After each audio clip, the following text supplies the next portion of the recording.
नमस्कार साथियों, आप सबका पुनः स्वागत है श्रद्धा वेद पुराण में। तो आज हम लोग डिस्कस करने वाले हैं श्रीमद् भगवद गीता अध्याय 5 श्लोक अर्थ 7।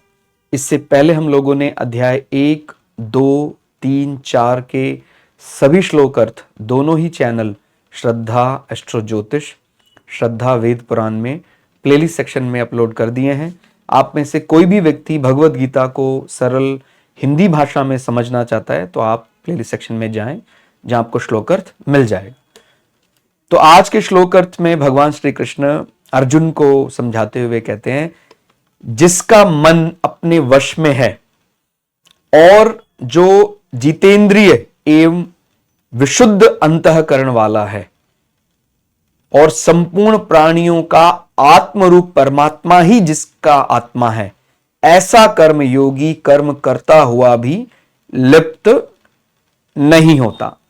तो वैसे इससे पहले वाले कई श्लोक अर्थ भी यदि आपने पढ़े होंगे तो भगवान अर्जुन को इसी प्रकार की बातें समझा रहे हैं। तो आपको ये सब चीजें समझने में थोड़ा और सरल हो जाएगा यदि हम पुराने श्लोक अर्थ भी साथ साथ पढ़ें। माने जिसका मन यदि अपने वश में है तो हम कैसे माने मन वश में है? संसार के बहुत से आकर्षण, और अगर हमें वो आकर्षण बहुत ज्यादा खींच रहे हैं, माने मन हमारे अधीन नहीं है, हम मन के अधीन हैं। संसार की चाहे वस्तुओं का आकर्षण है, व्यक्तियों का आकर्षण है, और वो केवल एक गलती हो, माने अगर हम मन को एक बार छोड़ दें तो केवल एक गलती से फिर कई गलतियां बन जाती हैं। तो मन को यदि काबू कर लेते हैं तो फिर चाहे कोई व्यक्ति का आकर्षण है, वस्तु का आकर्षण है, या हमारी जो इंद्रियां हैं वो उनके विषय उनको बुला रहे हैं, किसी भी प्रकार से समझ ले, केवल एक मन को अपने वश में यदि जातक रख लेता है, ठीक हो गया। तो इसको थोड़ा और यहां यदि सरल शब्दों में समझने का प्रयास करें, साधना में स्वाभाविक प्रवृत्ति ना होने का कारण है उद्देश्य और रुचि में भिन्नता। तो ये जो उद्देश्य है वो तो एक ही रहता है सबका, इसमें कोई मन का ऐसा वो नहीं आता है भाई। रुचि के अनुसार हमारे माने राग द्वेष बनते हैं कि इसमें मेरा राग है, उससे मेरा द्वेष है, वो मुझे नहीं चाहिए। लेकिन जो हमारा उद्देश्य है उस प्राणी मात्र का वही उद्देश्य है, यानी चेतना को जानना, परमात्मा को समझना, चेतना में विलीन होना। तो उद्देश्य तो बदल नहीं सकता, लेकिन ये जो अलग अलग प्रकार की रुचियां उत्पन्न होती हैं, और वो रुचि के लिए कारण क्या है? मन हमारे वश में नहीं है। और अगर मन हमारे वश में है तो फिर ये रुचियां अपने आप समाप्त हो जाती है। हमें केवल उद्देश्य याद रहेगा, उद्देश्य सबका एक रहता है। फिर ये अच्छा लग रहा है, वो नहीं अच्छा लग रहा है, वो सब समाप्त हो जाता। तो वो रूट कहां से शुरू हो रहा है? वो जो उसका जड़ है वो मन। तो जो जिसने मन को काबू कर लिया वही मन उसको इस भाव सागर से पार करा सकता। और कहीं मन यदि संसार में फंस गया तो मन के अधीन ही हमारी इंद्रियां हैं, तो फिर सारे दोष वहीं से उत्पन्न होना शुरू हो जाएंगे। तो इसको किसी भी प्रकार से आप समझ सकते हैं, ठीक हो गया। मेरा राग द्वेष है, वो सब कहां से आ रहा है? हमने मन को खुला छोड़ दिया है, मन को हमने अच्छे से काबू किया हुआ, मन मेरे वश में है। तो मन मेरे वश में है तो क्या है? वो जितेंद्रिय। और जब मन मेरे वश में होगा तो फिर वो अपने अंतःकरण में झांकेगा। कौन हूं मैं? चेतना क्या है? क्या मेरा मन, मेरी बुद्धि मेरा है, संसार का है? तो जब वो मन को काबू कर लेगा तो उसको समझ में आएगा कि मेरी बुद्धि, मेरा मन, मेरी इंद्रियां, मेरा शरीर, ये सब संसार का है। संसार का है तो कहां लगाना है? संसार की सेवा में ही लगाना है। और मैं कौन हूं? मैं चेतना हूं जो जड़ से अलग है, ठीक हो गया। तो ये किसी भी प्रकार से हमें ये विचार समझ में आना चाहिए, उद्देश्य सबका एक है। रुचियां जो हमने पैदा कर ली है वो रुचि होने का कारण ही यही, किसी के अंदर बहुत ज्यादा रुचि के कारण उसका जीवन गड़बड़ा जाता है, संतुलन बिगड़ जाता है। अब हम देखिए, हम ये बात तो स्वीकार कर रहे हैं, अभी हम 100% पर तो नहीं है, क्योंकि 100% हो गए तो फिर तो ये खेल ही खत्म हो जाएगा। बार बार ये सब चर्चा चल रही कि भाई मैं अलग वो अलग। अगर मैं संपूर्ण हो गया तो फिर तुम परमात्मा ही हो गया, परमात्मा में मिल गया मैं। माने अभी भी दोष है, इस कारण से ही सब विचार चल रहा है। ठीक हो गया। तो मेरी रुचि अभी सीमित है यदि, तो भी मैं उस व्यक्ति से तुलनात्मक दृष्टि में ठीक माना जाऊंगा। जैसे मैंने बोला ना, 100% तो कोई भी नहीं है संसार में जो चर्चा कर रहे हैं। अगर कोई अच्छे हैं तो हम उनको कह सकते हैं कि आप तो बहुत नजदीक है, आप तो मुक्ति के एकदम नजदीक है। 80%, 90% संसार में होने का तात्पर्य ही सदोष है वो। ठीक हो गया।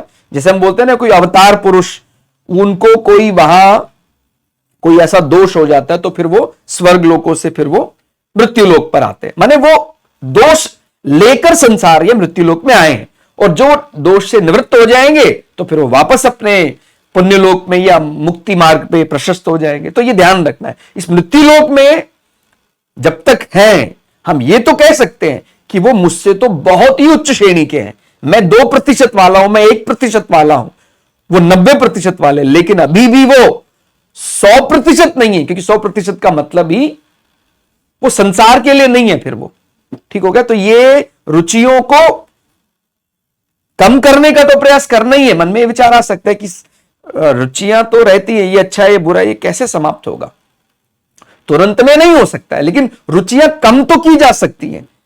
पता लगा हर चीज में मुझे ये नहीं अच्छा लगता है, वो उसके लिए मैं 1000 किलोमीटर दूर से वो चीज लेकर आता हूं, तो ये तो बहुत ज्यादा, माने अपने आप को संसार को जीना किस प्रकार से भगवान ने कई पूर्व के श्लोकों में बताया भी है। संसार में हमें कर्तव्य कर्म करना है, कछुए की तरह जो जरूरी है कर्म करना है, फिर हाथ वापस अपने अंदर डाल लेना है। ठीक हो गया। आजकल जिस प्रकार से अनावश्यक कहता है, भाई ये घर में भी आप रह सकते थे, तो इस घर में फिर इतना ज्यादा अपने जो साज सज्जा इतना अधिक कर दिया है, तो वो उसका क्या कारण है? देखिए, हम उसको इस कला को सम्मान करते हैं, क्योंकि बार बार उसका बहुत गहन जांच करने वाला व्यक्ति सूक्ष्म दृष्टि रखने लग जाता है।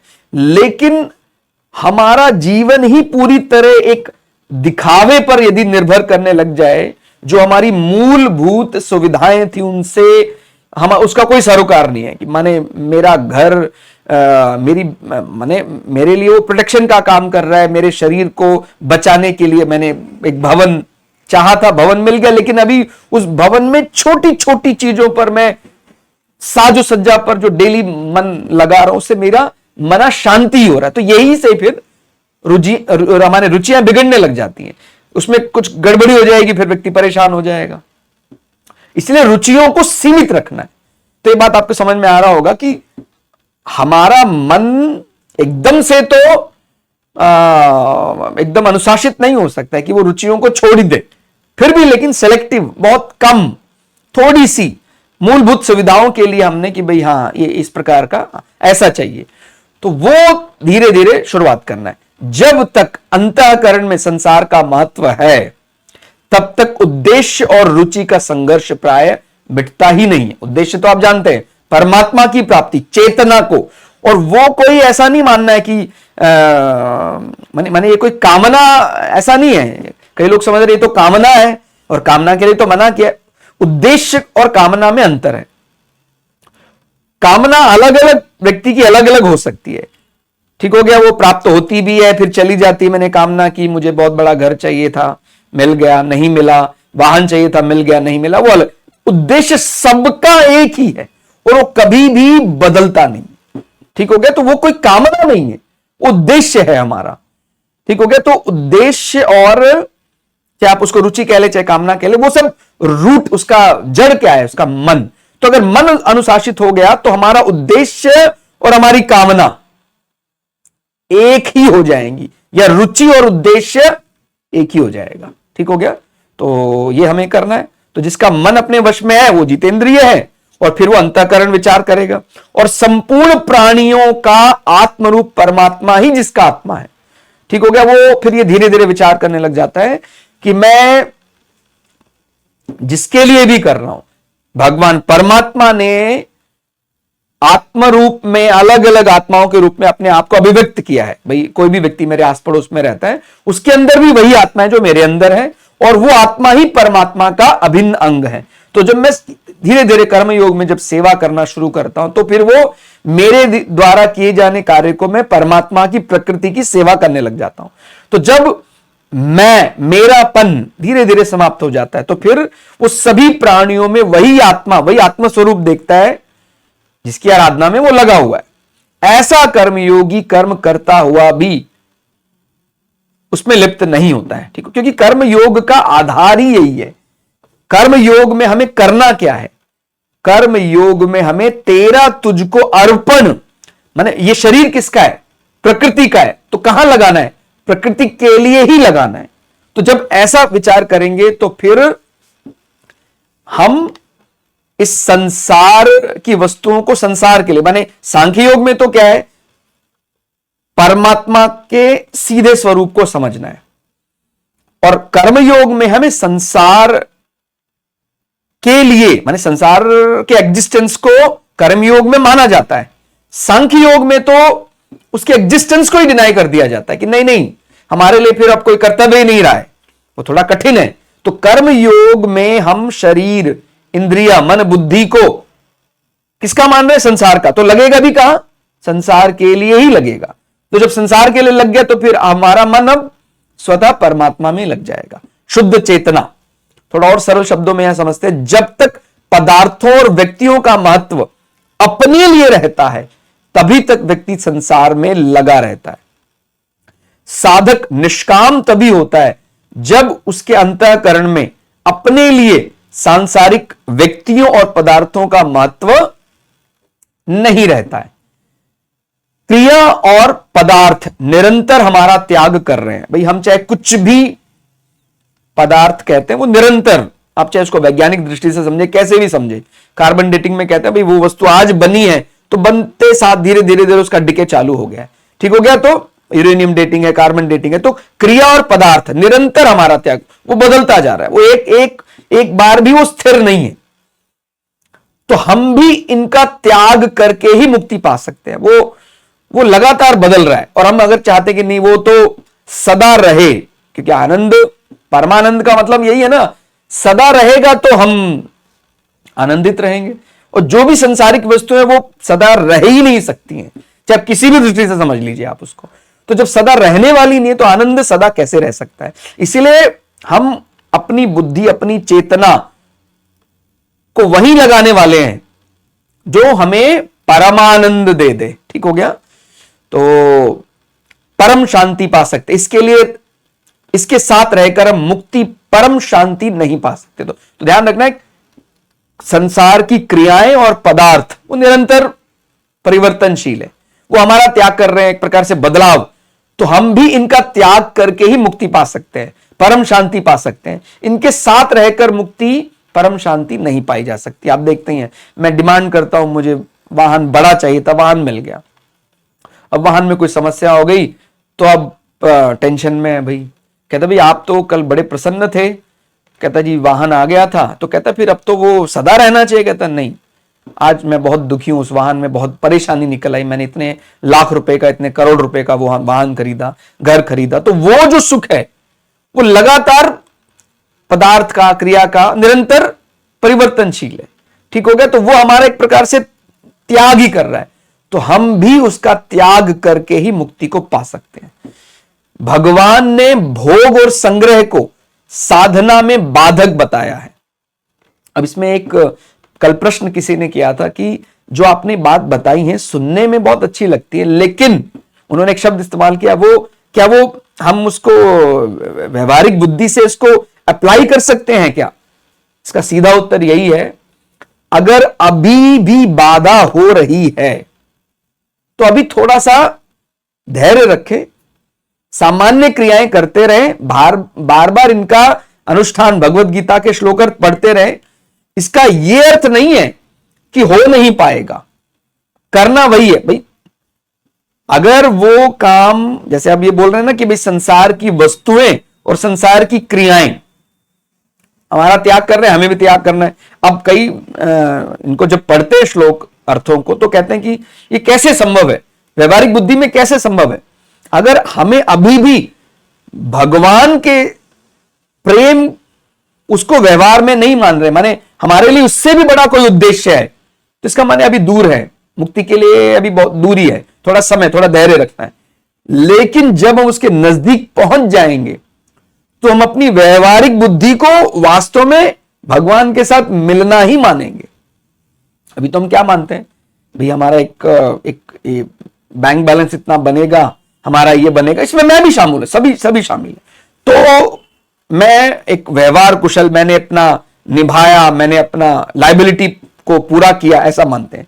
लेकिन जब भगवत कृपा हो जाती है, मेरी बुद्धि वास्तविकता को ही समझने लग जाती है, और मैं उसी को ही व्यवहारिक भी कह रहा हूं। अभी तो मैं क्या, जो अवास्तविकता है उसको मैं व्यवहारिक बोल रहा हूं कि व्यवहारिक तो वो है। लेकिन बड़ा पुण्य है, कोई मेरे बहुत बड़े पुण्य जाग गए जो मैं वास्तविकता को ही व्यवहारिकता के साथ जोड़ लेता हूं। तो यदि कभी हमें दिक्कत हो रही है तो परेशान नहीं होना है, बस इतना है, थोड़ा समय ज्यादा लग रहा है, अभी समझ नहीं पा रहे उस विचार को। इसीलिए हम क्या बोल रहे हैं कि सर ये प्रैक्टिकल नहीं है, ठीक हो गया, माने जो वास्तविकता है वो मेरे लिए व्यवहार में अभी नहीं आ रही है, तो कोई दिक्कत नहीं है, क्योंकि हम जो दिख रहा है उसको थोड़ी मना कर सकते हैं। अब हमारा मन स्वीकार ही नहीं कर रहा है, हमारी बुद्धि स्वीकार ही नहीं कर रही है, तो अभी समय लगेगा, बस इतना ही है। लेकिन उस मार्ग पे चलते रहेंगे, बार बार उसकी पुनरावृत्ति करते रहेंगे, तो कभी तो जो वास्तविकता है वो व्यवहारिकता स्वरूप दिखाई देगी। ठीक हो गया। तो भगवान ने भोग और संग्रह को साधना में बाधक बताया है, परंतु मतलब हम जो भोग शरीर के अलग अलग, ये बहुत मुश्किल है, जबान को कंट्रोल करना, स्वाद को काबू करना और लैंगिक सुख को काबू करना, ये दो बहुत मुश्किल माने जाते हैं। ठीक हो गया। तो भोग और संग्रह, माने अगर आप देखिए रूट यहीं से शुरू हो रहा है, मुझे बहुत बढ़िया भोजन करना है तो उसके लिए मैं अलग अलग प्रकार के और ज्यादा कमाने की सोच रहा हूं और अलग अलग प्रकार के कर्मों में लगा हुआ हूं। इसी प्रकार से मुझे लैंगिक सुख ज्यादा चाहिए तो मैं अलग अलग प्रकार के जो इस प्रकार अगर आप देखिए, ये दो रूट कॉज हैं। ये अगर आपने इनको काबू कर लिया, ठीक है, शरीर है, भगवान ने दिया है, हरि कृपा से जो भोजन मिल रहा है प्रसाद रूप ग्रहण करते हैं, बहुत बढ़िया। लैंगिक सुख को अनुशासन में बांध के पूर्वजों के आशीर्वाद से मेरा विवाह हो गया और भगवान का आशीर्वाद मिलता रहे, मैं माने अपने दायित्व निभाऊंगा पूरा और मेरा स्त्री पुरुष का प्रेम जैसा है वो बिल्कुल ऐसा करूंगा, लेकिन मैं उसी को ही चरम लक्ष्य नहीं मानूंगा कि मेरा माने शरीर का भोग ही मेरा चरम लक्ष्य है, ऐसा नहीं मानूंगा। तो ये भोग और फिर वस्तुओं का संग्रह, हालांकि देखा जाए तो फिर संग्रह भी वस्तु अलग अलग प्रकार के भोगों को बढ़ाने के लिए करता है। तो भोग और संग्रह को साधना में बड़ी बाधा बताया गया, परंतु प्रसन्नता और करुणा में एक विलक्षण रस है या कहें बल है। यदि हमें प्रसन्न रहना और दूसरों पर दया या करुणा करना आ जाता है तो हमें भोग और संग्रह ज्यादा परेशान नहीं करते हैं। भाई जैसे अगर हम किसी सुखी को देखकर प्रसन्न होना शुरू कर देते हैं, नहीं तो आजकल हो क्या रहा है, सुखी व्यक्ति कोई है उसको देखकर व्यक्ति दुखी हो जाता है, इसके पास है मेरे पास क्यों नहीं है।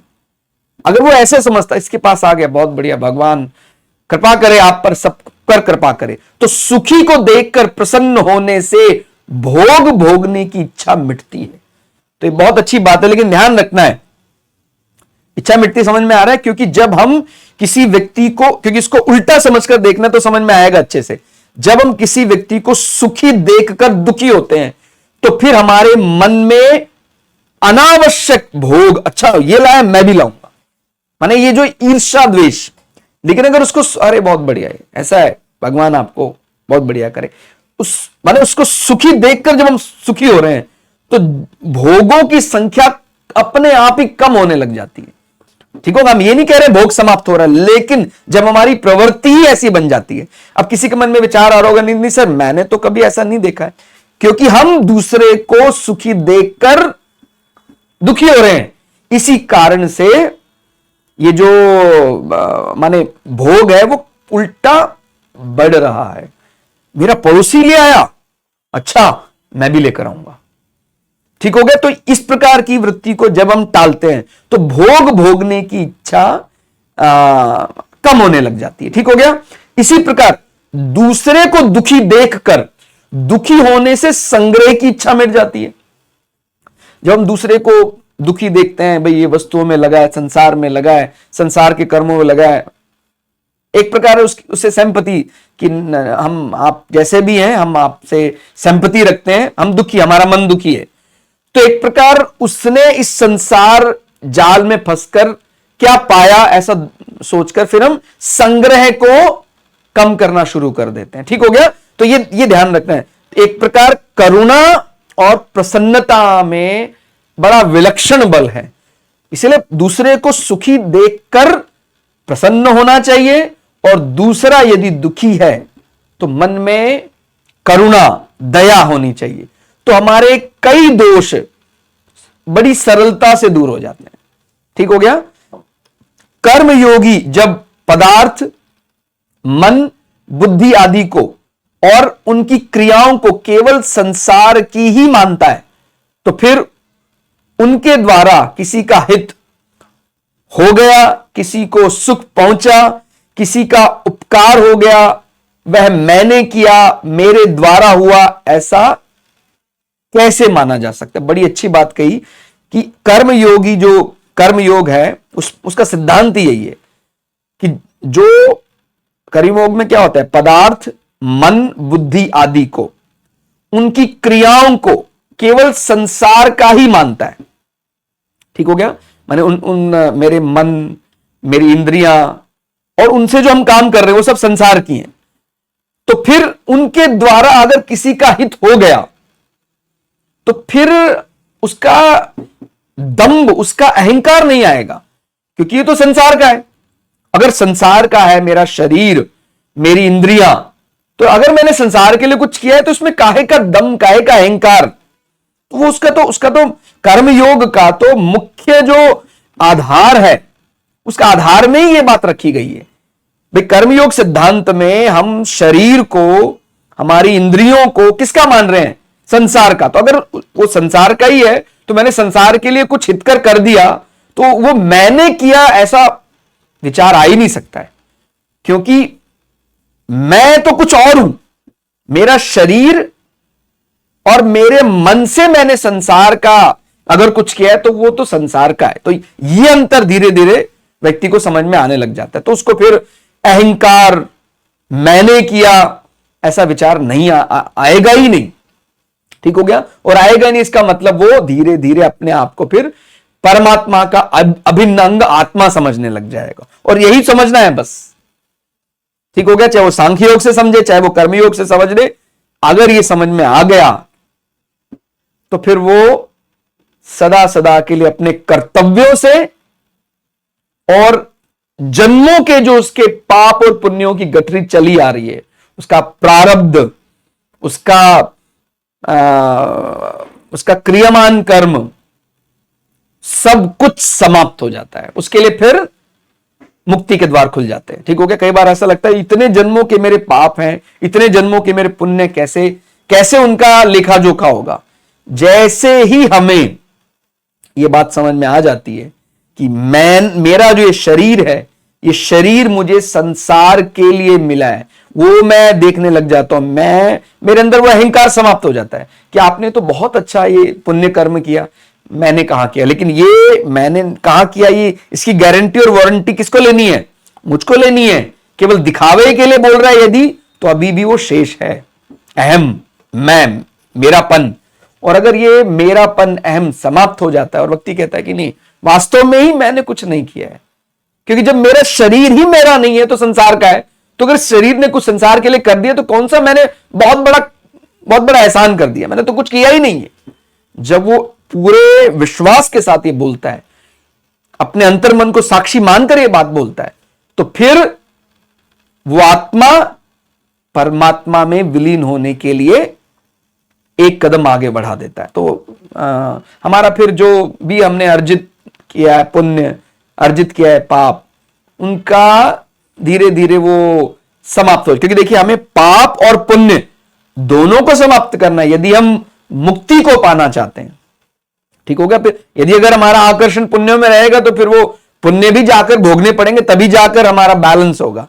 और जब हमारा राग द्वेष, अच्छा बुरा, दिन रात, ये दोनों का ही अंतर समाप्त कर दिया हमने, तो फिर हम मुक्ति के अधिकारी हो जाएंगे। और मुक्ति का अधिकारी ही परमात्मा में विलीन हो जाता है, परमात्मा स्वरूप हो जाता है। तो आज के लिए इतना ही। श्लोक अर्थ आपको कैसा लगा कमेंट करके जरूर बताइएगा। मिलते हैं अगली क्लास में, तब तक के लिए जय श्री भगु पराशरा, जय श्री शुक्राचार्य, नमस्कार।